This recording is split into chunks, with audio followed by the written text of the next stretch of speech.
A week tomorrow will mark the six-month anniversary of the Grenfell Tower fire.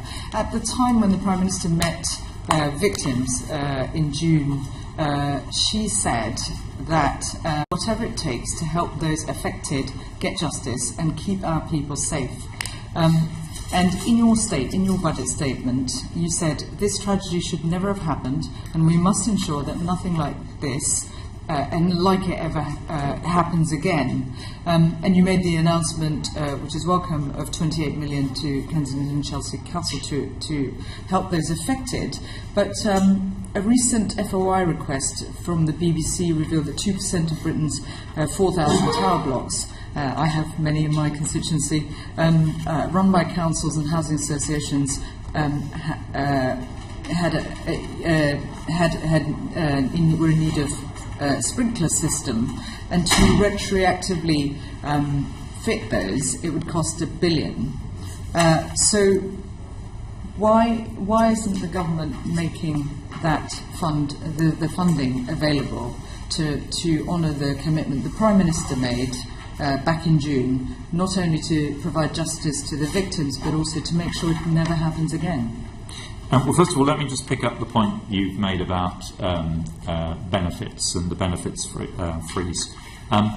Working age benefits tripled under the last government in a way that was unsustainable, and getting that system properly under control so that the balance between work and welfare is appropriate was a key commitment that this government made. And we believe that the introduction of universal credit and the huge increase in opportunities for employment have together addressed a very serious structural problem in our welfare system and our economy. On the question of Grenfell, the post-Grenfell, I don't accept your premise. What we have said is that where there are urgent and necessary fire safety works, they must be carried out. Landlords, whether housing associations or councils, must carry them out. They must discharge their legal... Let me finish the statement. They must discharge their legal responsibilities. And that must be a priority for any responsible landlord. Now, where a landlord genuinely has to carry out urgent and necessary fire safety works and does not have access to the funding to do that, as I said during my budget speech, they should approach the Department for Communities and Local Government, who will ensure that access to funding is facilitated. Now, that can be done in a number of ways, but the persistent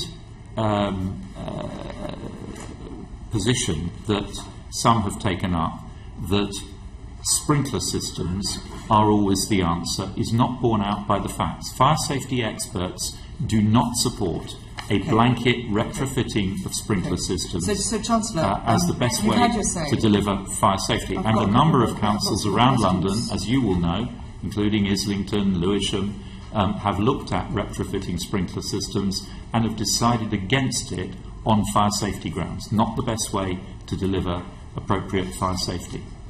So time is tight. I know you're keen to not be here longer than necessary, so if we can keep the answers short, and then Rushanara won't need to chivvy you along. Right, Rushanara. Thank you. The Chief Fire Officer of Derbyshire for rescue services, his research showed that 90% of fires can be controlled by or extinguished with sprinklers. So there are clearly different levels of evidence. I agree with that. So, I think we should take care in dismissing I agree with that. If I could just be very precise here.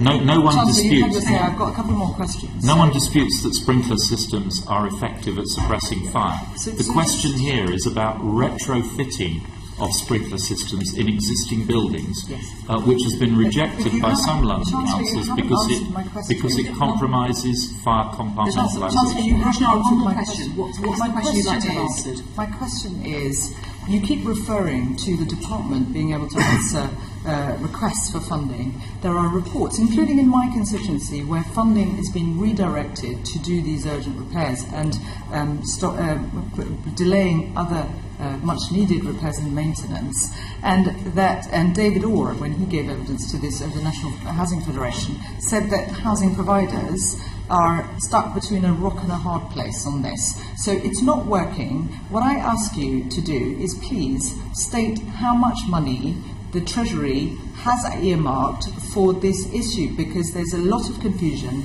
and it just keeps coming up, and it feels like you're passing the buck on this, and we need an assurance. The people who are victims and concerned about safety, and others who are concerned about safety, who do not feel safe in their properties, particularly in tower blocks, but elsewhere as well, in the light of what's happened, need a commitment from you. If you can find money for other programs, why can't you on this? Why can't you just tell the public that you have allocated some funding for the department to be able to honour these commitments and pledges? Okay. So let me be clear about the position. Firstly, where fire safety works are identified as necessary by the fire safety experts in a specific case, they must be carried out.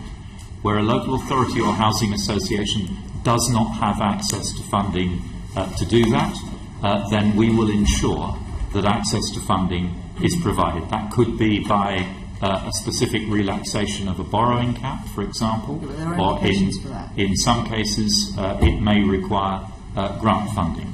We're going to look at this on a case-by-case basis, and contrary to things that have been quoted, as far as I'm aware, no authority that has applied to CLG for assistance has had its application rejected.